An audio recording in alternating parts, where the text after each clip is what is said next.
estudiando la vestidura, del sacerdote. Y dentro de la vestidura del sacerdote, el sacerdote tiene un pectoral, así se llama porque está aquí en el pecho. Y en ese pectoral hay 12 gemas. Y grabado en cada una de esas gemas están los nombres de cada uno de los hijos de las tribus de Israel, para enseñarnos que Israel es el corazón de Dios. Él, nuestro Dios, lo lleva a la nación de Israel en su corazón. Por eso oremos por Israel. Es el pueblo de Dios, el pueblo escogido de Dios. Y resulta que al estudiar cada uno de los nombres que están ahí en estas piedras, tenemos hermosas enseñanzas espirituales para nuestra vida. Ya recordamos algunos de los nombres y llegamos al nombre Benjamín. Ese nombre tan importante, si usted hace un recuento de la secuencia de los nombres que hemos venido estudiando, tienen muchas enseñanzas espirituales para nuestra vida. Hoy nos toca aprender acerca de Benjamín. Y el nombre Benjamín significa el hijo de mi mano derecha. Y entonces vamos a mirar qué es lo que el Señor tiene para nosotros en esta noche, llegando al libro de Génesis capítulo 35, el momento preciso antes y después del nacimiento de Benjamín. ¿Y qué es lo que el Señor tiene para mí? Cada cuadro, cada acontecimiento que miramos en el Antiguo Testamento son enseñanzas espirituales aplicables a mi vida como creyente del Nuevo Testamento. Dice en Génesis capítulo 35, versículo 16: después partieron de Betel y había aún como media legua de tierra para llegar a Efrata, cuando dio a luz Raquel y hubo trabajo en su parto. A veces miramos estas historias y tenemos que pedirle al Señor que nos enseñe, no la parte histórica, la parte literal, que nos enseñe la parte espiritual. Amén. Es lo que queremos esta noche, ¿verdad? La esencia espiritual de estos pasajes.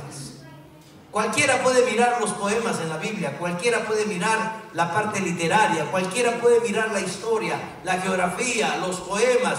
A veces Ricardo le dedica poemas del libro de Cantares a su esposa Verónica porque según él está enamorado, ¿verdad? Y entonces muchos podemos entender cosas en la Biblia y utilizarlas de mil maneras, pero hay una esencia espiritual dentro de la Biblia. Y el único que nos puede llevar a esa esencia espiritual es el Espíritu Santo, el Maestro por excelencia. Y mire lo que dice: después partieron de Betel. ¿Sabe lo que significa Betel? Puerta de Dios. Qué interesante. Betel significa puerta de Dios. Dice la palabra de Dios en el libro de Juan, capítulo 10, verso 9. El Señor Jesucristo dijo: yo soy la puerta. Yo soy la puerta. En la mañana revisamos Mateo capítulo 7, verso 13, donde el Señor nos exhorta y nos dice: entrad por la puerta estrecha. ¿Cuál es el propósito por el cual Dios quiere que entremos por la puerta? ¿Quién es la puerta? Cristo. Y una vez que entramos por esa puerta, es porque tenemos la salvación en Cristo Jesús, y entramos por esa puerta rumbo hacia ¿qué? Hacia tener una relación con el Señor, alimentarnos del pan de vida. Ese es el proceso.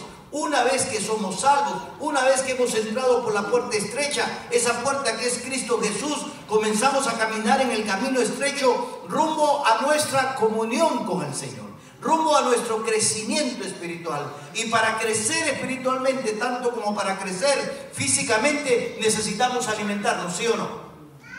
Entonces aquí vemos que este hombre de Dios, Jacob, y su familia parten de Betel, entran por la puerta de Dios. ¿Rumbo hacia dónde? Hacia Efrata. Rumbo hacia Efrata y dice, y había aún como media legua de tierra para llegar a Efrata. ¿Qué significa Efrata?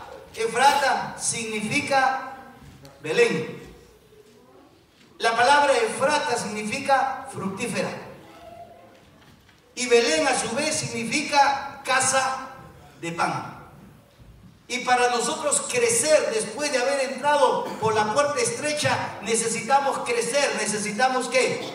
Alimentarnos del pan de vida que es Cristo Jesús. El mismo Señor Jesucristo dijo, yo soy el pan. Yo soy el pan. Y aquí vemos en este proceso una entrada por la puerta rumbo hacia la comunión con el Señor, rumbo hacia nuestro crecimiento espiritual, rumbo hacia ese avivamiento que como cristianos tenemos que tener. Ya estaba cerca y algo pasó, algo ocurrió. Faltaba media legua de tierra para llegar a Efrata cuando dio a luz Raquel y hubo trabajo en su parto. Ya estaba caminando, pasa por la puerta, va rumbo a la casa de pan, a comer el alimento espiritual. El Señor Jesucristo en Juan 6:35 dijo, yo soy el pan de vida. A tener una relación con Dios, una comunión con el Señor, ahí en la casa de pan, en Belén. Pero ¿qué ocurre? Preciso. Esto nos enseña algo, que cuando tenemos comunión con el Señor, necesariamente tiene que haber ¿qué? Cuando tenemos comunión verdadera con Dios, necesariamente tiene que haber ¿qué? Leamos. Después partieron de Betel, entran por la puerta. Y había aún como media legua de tierra para llegar a Efrata, que es Belén, casa de pan. Cuando dio a luz Raquel y hubo trabajo de parto. Cuando tenemos comunión con el Señor, necesariamente tiene que haber ¿qué? Trabajo. Reproducción. Necesariamente tiene que haber fruto. Es esta misma Raquel que en el capítulo 30, en alguna oportunidad le dice a su esposo Jacob, dame hijos, si no me muero. Y esto nos enseña que muchas veces para traer esos hijos espirituales que nacen a través de la predicación del Evangelio, tenemos que dar nuestra vida si fuera posible. Y aquí miramos que cuando hay un avivamiento, cuando hay una comunión, la reproducción se origina, la multiplicación se pone de manifiesto. Nosotros somos como Raquel dando a luz, hubo trabajo de parto, el traer personas a Cristo a través del nuevo nacimiento que Cristo opera en los corazones cuando el hombre viene arrepentido. Es un cuadro del nacimiento, es un cuadro de una nueva criatura, una nueva creación. ¿Qué dice 2 de Corintios? ¿Qué dice? 2 de Corintios, ¿qué es? 5:17. De modo que si alguno está en Cristo, es un nuevo nacimiento. El Señor en Juan capítulo 3, versículo 5 adelante le dice a Nicodemo, es necesario nacer de nuevo. Y estamos hablando de ese nacimiento espiritual. Cuando tenemos comunión con el Señor y cuando empezamos nuestra comunión con el Señor, nuestro andar con el Señor después que hemos atravesado la puerta estrecha y comenzamos a alimentarnos en la casa de pan, del pan diario, necesariamente tiene que haber reproducción, tiene que haber multiplicación. Y es doloroso, ¿verdad? ¿Cuántas veces escuchamos testimonios de personas que han sufrido para compartir el Evangelio a otras personas? Ha sido comiendo un pan de dolor, así como hay dolor en el parto. Este es el verdadero avivamiento. Y nota lo que ocurre con esta mujer. ¿Qué pasa con esta mujer? Muere. Si nosotros tenemos o queremos tener comunión con el Señor, ¿qué tenemos que hacer, Ricardo? Tenemos que morir. Tenemos que morir. Esta mañana hablábamos del número 5. Cristo murió para extendernos su gracia. Nosotros tenemos que morir para recibir la gracia de Dios. Si queremos tener comunión con Dios, tenemos que morir cada día. El apóstol Pablo dijo, de cierto les digo, hermanos, cada día muero. El Señor Jesucristo dijo, ¿quieres venir en pos de mí? ¿Quieres tener comunión conmigo? ¿Quieres que yo sea el pámpano y que tú seas la vid y estés junto a mí? ¿Quieres hacer eso? ¿Quieres dar fruto de lo que está diciendo el Señor? ¿Quieres venir en pos de mí? Te voy a dar la clave. Número 1, niégate a ti mismo. Muere a ti mismo. Muere a tu yo, a tus deseos, a tu pecado. 1. 2, toma tu cruz cada día. Y 3, sígueme. La cruz para crucificar nuestros anhelos, nuestros pecados, nuestras expectativas, el mundo. Sígueme. La única manera de poder tener comunión con el Señor y traer fruto para la causa del Señor es morir. Mire qué interesante, que nace un niño, sí, pero después de la muerte de una persona.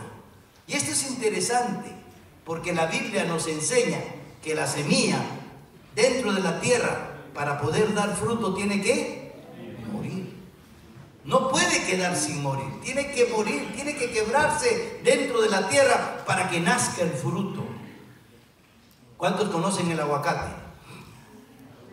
En mi país, ¿cómo le decimos, Ricardo? Palta, ¿verdad? Palta, la famosa palta. ¿Usted ha notado que la semilla de la palta tiene una forma de corazón? ¿Sí? Yo por eso le regalo mi corazón a mi esposa, le tiro una semilla de palta. Tiene forma de corazón, ¿se ha dado cuenta de ese detalle? ¿Sabe qué hace mi esposa? Pone en la ventana de la cocina un vaso con agua, agarra una semilla de palta y le clava palitos de dientes y la coloca en el agua. Al cabo de un tiempo, ¿sabe qué pasa con esa semilla? Comienza a romperse, comienza a quebrarse, comienza a morir. Y del centro comienza a surgir una plantita verde, que ese es mañana más tarde el árbol del aguacate. Pero la semilla tiene que morir para dar fruto. Raquel tuvo que morir para que Benoni apareciera, ¿verdad? Ella murió y dio a luz ¿a quién? A Benoni. Y en algún momento, cuando nosotros nacimos, fuimos ¿qué? Fuimos miles de millones de Benonis naciendo.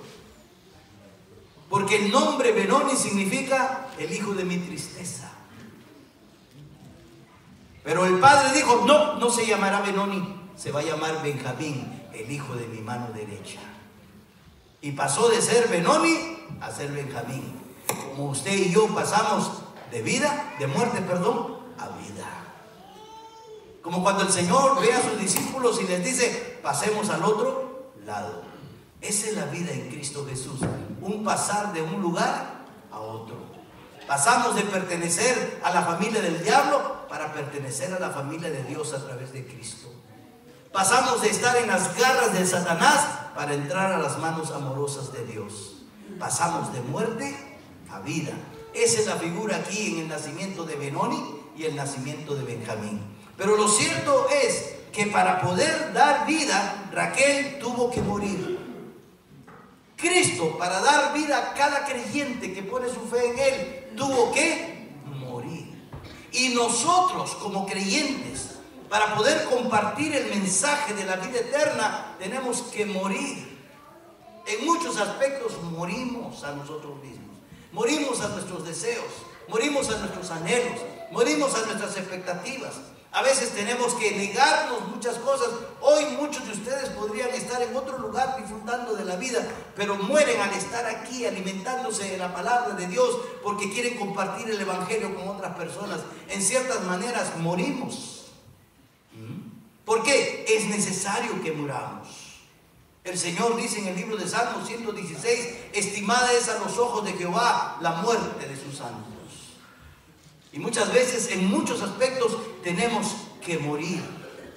Es interesante, 1 Corintios 15:36 dice, necio, dice el apóstol Pablo, lo que tú siembras no se vivifica si no muere antes. ¿Cuándo vamos a dar fruto? Cuando morimos. Si no morimos, no tenemos fruto, no vivificamos a nadie. Esa es la razón por la cual a través de los años muchas personas pasan su vida cristiana como creyentes sin dar fruto. ¿Por qué? Porque no han aprendido a morir. Están pensando en yo primero, yo segundo, yo tercero. Lo más importante soy yo, mi trabajo, mis cosas, mis planes, mis expectativas. El evangelio después. Hay que aprender a morir, porque la Biblia dice en 1 Corintios 15:36, necio, lo que tú siembras no se vivifica si no muere antes. Esa plantita no sale de la semilla de la palta si la semilla no muere, no se quiebra antes. Es cuando se quiebra que comienza a traer vida. Es cuando morimos, cuando empezamos a traer vida. Y cuando este niño nace, es el nombre con dos nombres. Y los significados de estos nombres, por cierto, son opuestos. Uno significa dolor, tristeza. Como dijo el apóstol Pablo en 2 Corintios capítulo 2, viene con olor a muerte. Pero también cuando nos convertimos en Benjamín, tenemos olor a vida. Pasamos de muerte a vida. Porque en algún momento nosotros también fuimos como Benoni, con olor a muerte. Pero cuando recibimos a Cristo en nuestro corazón y experimentamos el nuevo nacimiento, pasamos de muerte a vida, de olor a muerte a olor de vida. Este es un encuentro con Dios. Este es un momento de división. Es un momento de pasar, de quebrar el pasado para acercarnos al futuro glorioso. Y eso es lo que vamos a ver en la vida de Jacob. Jacob va a enterrar a Raquel, su máximo amor, para comenzar a caminar ya no como Jacob, sino como Israel. Tenemos que morir para tener una nueva vida. Hubo un cambio con Benoni, porque él es el hijo de la tristeza y lo cambió a Benjamín, hijo de mi mano derecha. El Salmos capítulo 30, verso 11, dice que el Señor ha cambiado nuestro lamento en baile. Nos ha cambiado de muerte a vida. En Juan 5:24, mire lo que dicen las Escrituras. De cierto os digo, que el que oye mi palabra y cree al que me envió tiene vida eterna y no vendrá condenación, mas ha pasado de muerte a vida. Creer. Todo hombre que decide creer en el Señor pasa de muerte a vida.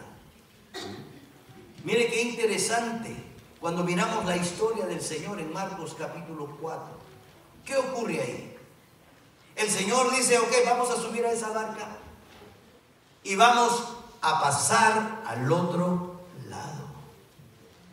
Vamos a pasar de ser Benoni para ser Benjamín. Vamos a pasar de muerte a vida. Vamos a pasar al otro lado. Pero en el camino de pasar de aquí hacia el otro lado, de la muerte eterna a la vida eterna, porque hemos pasado de muerte hacia la vida, en ese trayecto van a haber problemas, van a haber pruebas, van a haber momentos difíciles. Y esas pruebas sirven, o nos desanimamos o crecemos espiritualmente, amén. Y entonces van a haber pruebas, todo tipo de pruebas. Y resulta que los discípulos se montan en la barca con Cristo. Ahí estaba Cristo. Pero eso no evitaba de que hubieran pruebas.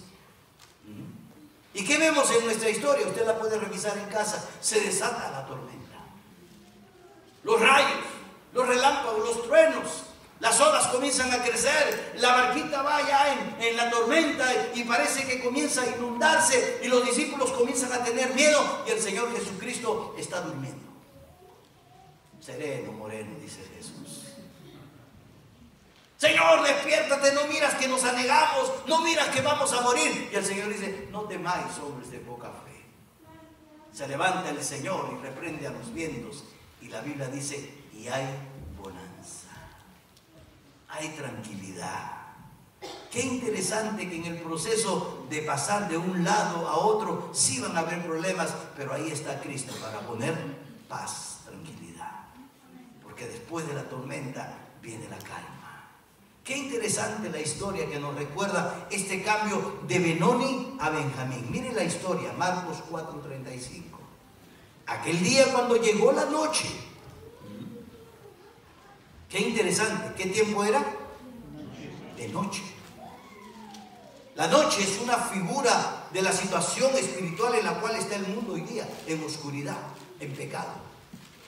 Aquel día llegó la noche, y en ese momento de noche les digo, pasemos al otro lado. Y despidiendo a la multitud, le tomaron como estaba en la barca, y había también con él otras barcas. Pero se levantó una gran tempestad de viento y echaba las olas en la barca, de tal manera que ya se anegaba, y él estaba en la popa durmiendo sobre un cabezal. Y le despertaron y le dijeron, maestro, ¿no tienes cuidado que perecemos? Interesante la pregunta, ¿verdad? A veces dudamos de la capacidad, del poder de Dios. ¿No tienes cuidado, Señor? ¿Te olvidaste de nosotros? No, Dios nunca pierde el control, hermanos. Él está en control de todo. ¿No tienes cuidado que perecemos? Y levantándose reprendió al viento y dijo al mar, calla, enmudece. Y cesó el viento y se hizo gran bonanza. Con Cristo hay paz. Ya no somos Benoni, somos hijos de la mano derecha. Es un cuadro de Cristo. La Biblia nos enseña que Cristo está sentado al lado derecho. Yo estaba estudiando esta postura del lado derecho. Es importante la posición del lado derecho. Aquí hay una serie de instrucciones que el Señor nos da a través de esta postura de la mano derecha. Empezando que Cristo se sentó a la derecha del Padre. Cristo no se sentó a la izquierda, Él se sentó a la derecha. Porque el lado derecho autoriza y da toda autoridad. Por eso en Mateo capítulo 28, verso 18, el Señor dice, toda autoridad me es dada. Y Él tenía toda autoridad. Por eso aquí en Marcos 4:41 dice, y les dijo, ¿por qué estáis así amedrentados? ¿Cómo no tenéis fe? Entonces temieron con gran temor y decían el uno al otro, ¿quién es este que aún el viento y el mar le obedecen? ¿Por qué? Porque Él es el Hijo de la mano derecha de Dios. Él tiene toda autoridad. Y con esa autoridad Él reprende los vientos. Con esa autoridad Él reprende a los demonios. Con esa autoridad Él levantó muertos. Con esa autoridad Él sanó enfermos. Con esa autoridad Él nos da vida eterna. De Él viene la autoridad. Y por eso dice, toda autoridad, toda potestad me es dada en el cielo y en la tierra. Por tanto, id y hacer discípulos. Porque Él es el Hijo de la mano derecha. Y la Biblia nos enseña que estar en la mano derecha es una figura de estar en la bendición y en el refugio del Dios Todopoderoso. Tenemos la bendición de Dios. Se acostumbraba en la antigüedad, mire usted, que cuando el padre de familia iba falleciendo, los patriarcas, tenían la potestad de dar una bendición especial a cada uno de sus hijos. Y el patriarca, Abraham, Isaac, Jacob, ponían sus manos derecha sobre el primogénito, quien se hacía acreedor a toda bendición, promesa y cuidado de Dios. La mano derecha era sumamente importante. Y entonces colocaban la cabeza sobre la mano derecha para establecer esa autoridad y esa bendición. Y todo lo que Dios le prometía al patriarca pasaba a ser parte de esa promesa el heredero, cuando el patriarca colocaba su mano derecha sobre el hombre o sobre el niño. Es importante la postura de la mano derecha. Si usted revisa el libro de Apocalipsis, Dios está en el trono y tiene en su mano derecha un rollo sellado con 7 sellos. Y dice la palabra del Señor que comenzaron a buscar quién era digno de tomar el libro y abrirlo y romper los rollos, los sellos. Y dice que Juan lloraba porque no encontraban a nadie quien fuera digno para hacerlo. Hasta que aparece el Cordero. Es interesante. Dios tiene su humor también. Porque el anciano le dice a Juan, no llores. He aquí el Cordero. Y cuando Juan voltea para mirar el Cordero, mira un león. Qué interesante. Y uno dice, ¿y por qué estos juegos de cosas que hay aquí en la palabra? Tiene una enseñanza espiritual muy hermosa. Pero lo cierto está en que Jesucristo toma el rollo del Padre de la mano derecha. Porque la autoridad es dada al Señor. Por eso Él dice, toda autoridad me es dada. Por eso es importante la diestra de Dios, porque nos da bendición, porque nos da refugio. Miren conmigo Génesis capítulo 48, versículo 18. José en Egipto tiene dos hijos. Uno de ellos se llama Manasés y el otro se llama Efraín, ¿verdad que sí? José ya estaba ciego, o Jacob, perdón, y José se entera que su padre iba a fallecer. Y entonces, antes de que su padre falleciera, como era costumbre, él trae a sus dos hijos para que el patriarca Jacob los bendiga. Y coloca junto a la mano derecha de Jacob a su hijo mayor, Manasés, y a Efraín en la mano izquierda de su padre. Pero resulta que cuando empieza la bendición, Jacob extiende su mano derecha y toca la cabeza de Efraín. Pero Efraín estaba aquí y él cruza su mano a tocar la cabeza de Efraín. Y José le dice, no papá, no, el primogénito es el que está aquí. Y trata de moverle la mano a Jacob. Y Jacob dice, no, Efraín. Y coloca a su tiempo su mano en la cabeza de Manasés y hace una cruz. Para enseñarnos que la bendición de Dios viene a través de Cristo Jesús. Él tiene ahora la autoridad, Él tiene ahora la bendición. Él es el que nos da su bendición con su mano derecha. Y nota, es importante, Génesis 48, 18. Y dijo José a su padre, no así, padre mío, porque este es el primogénito, pon tu mano derecha sobre su cabeza. José estaba preocupado. Pero Jacob, bajo la dirección del Espíritu Santo, estaba dando testimonio de que la bendición y el cuidado iba a provenir del Señor Jesucristo, quien tuviera que morir en 40 cruz años después. Toda bendición viene del Señor. Salmos capítulo 17, versículo 7 dice, muestra tus maravillas, tus maravillosas misericordias, tú que salvas a los que se refugian a tu diestra, de los que se levantan contra ellos. ¿Dónde estamos cuidados? En la diestra del Señor.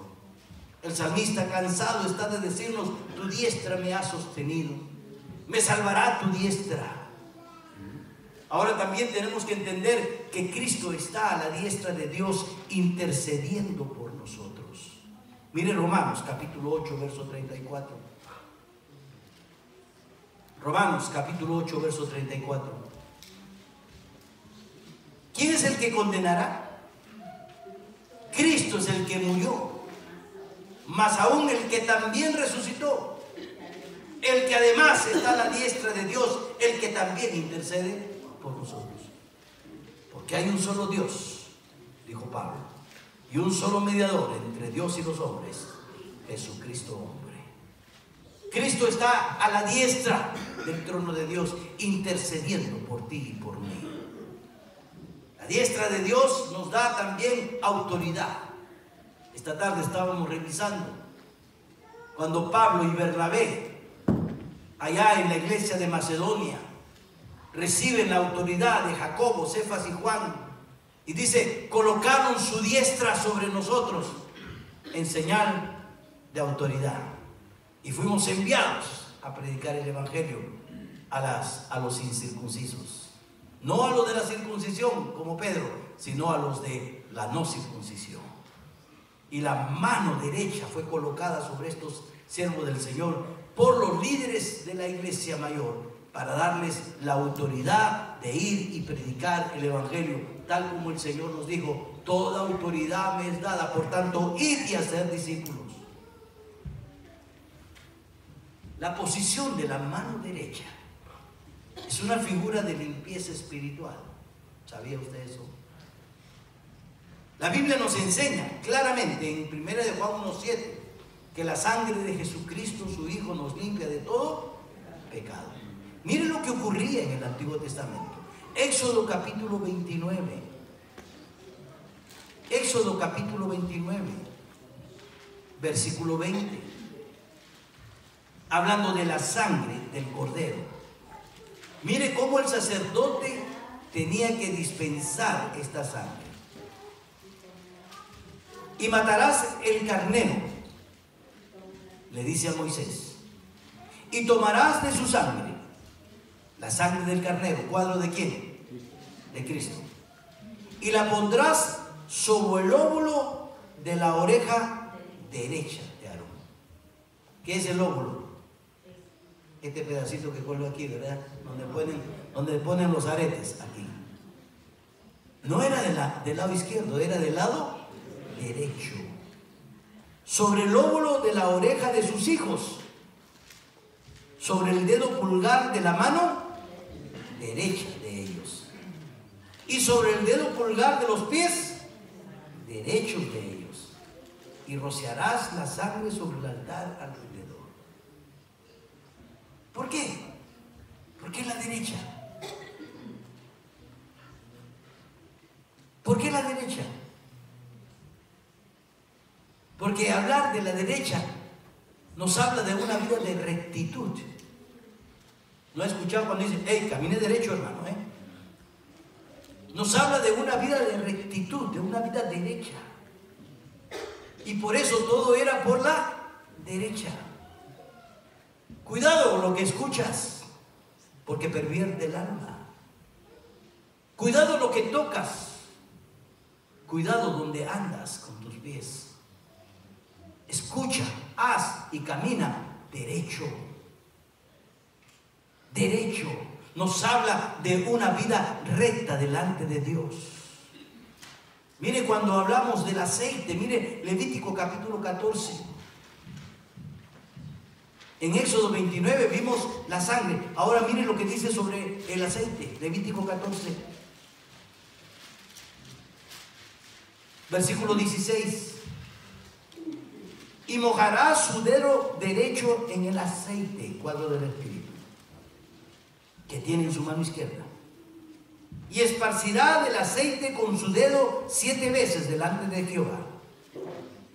Y de lo que quedare del aceite que tiene en su mano, pondrá el sacerdote sobre el lóbulo de la oreja derecha del que se purifica, sobre el pulgar de su mano derecha y sobre el pulgar de su pie derecho, encima de la sangre del sacrificio por la culpa. Tanto la sangre, cuadro del sacrificio de Cristo, como el aceite, cuadro del Espíritu Santo, tienen que estar en el lóbulo derecho, en el pulgar derecho y en el dedo gordito del pie derecho. ¿Por qué? Porque habla de una vida recta delante de Dios. Mire lo que dice Salmos capítulo 107. Salmos capítulo 107. Versículo 6.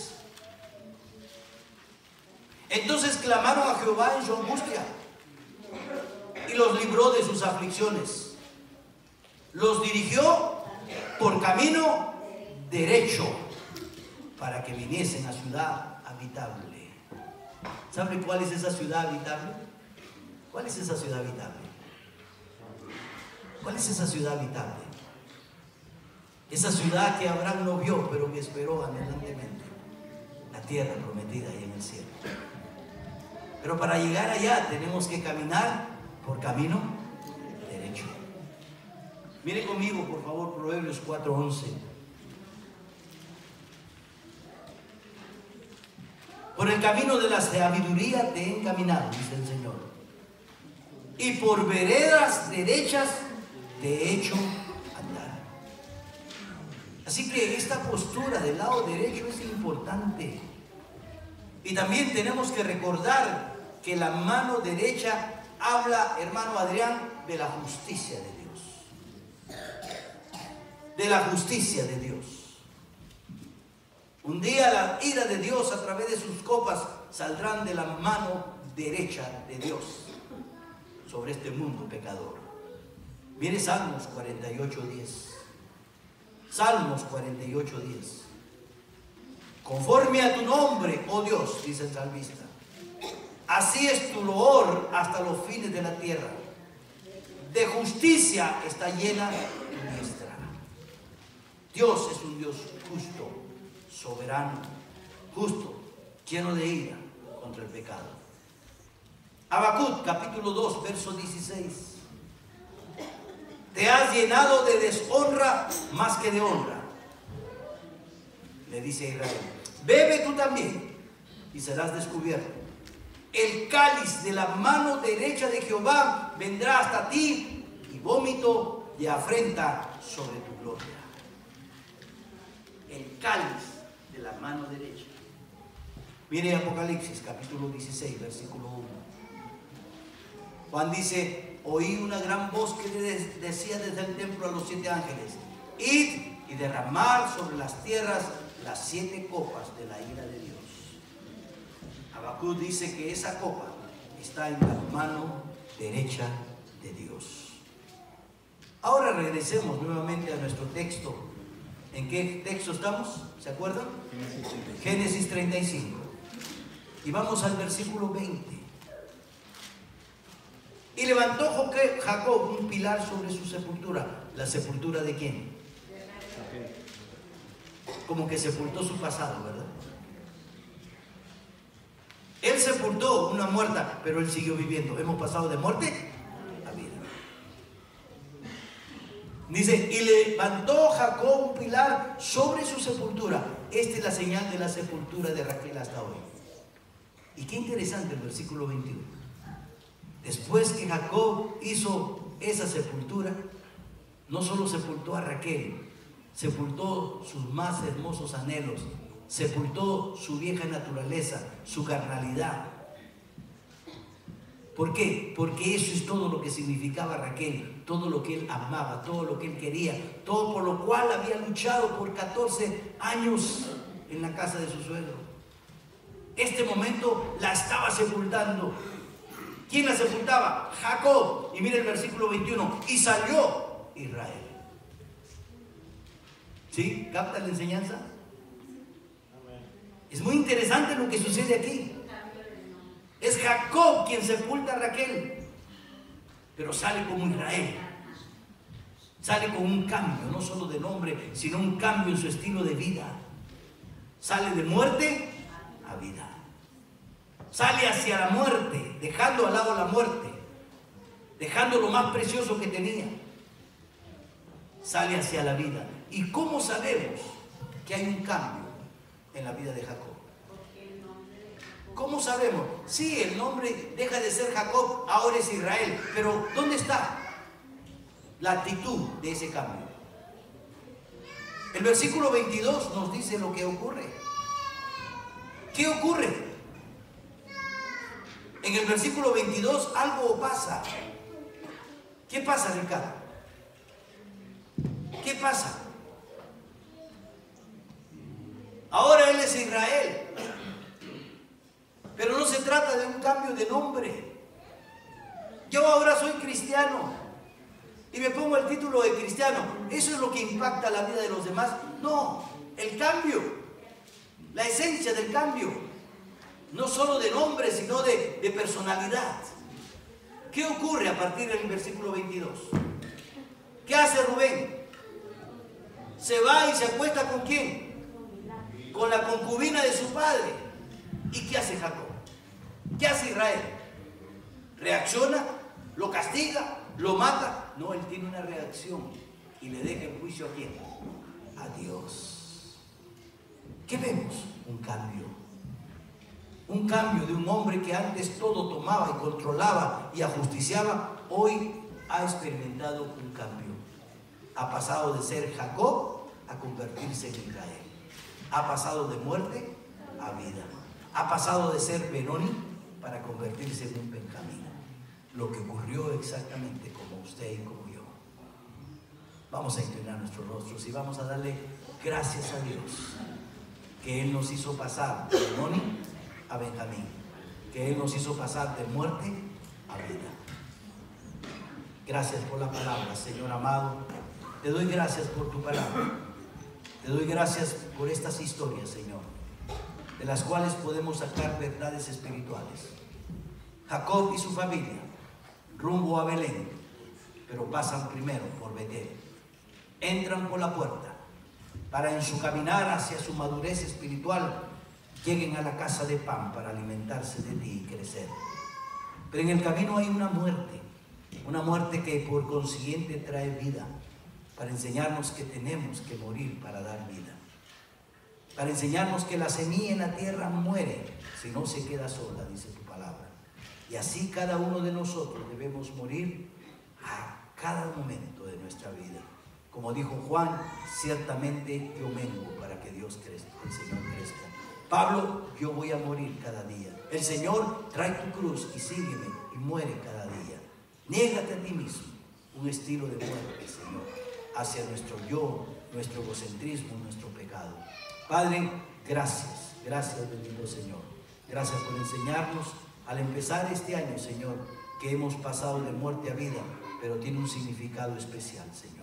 Tú nos colocas en tu mano derecha, nos das autoridad contra el pecado, contra la maldad, Señor amado, para que caminemos en el camino de la rectitud, en el camino derecho. Gracias, bendito Dios, te damos esta noche, en el nombre y los méritos de Jesús. Amén. Que Dios los bendiga, hermanos.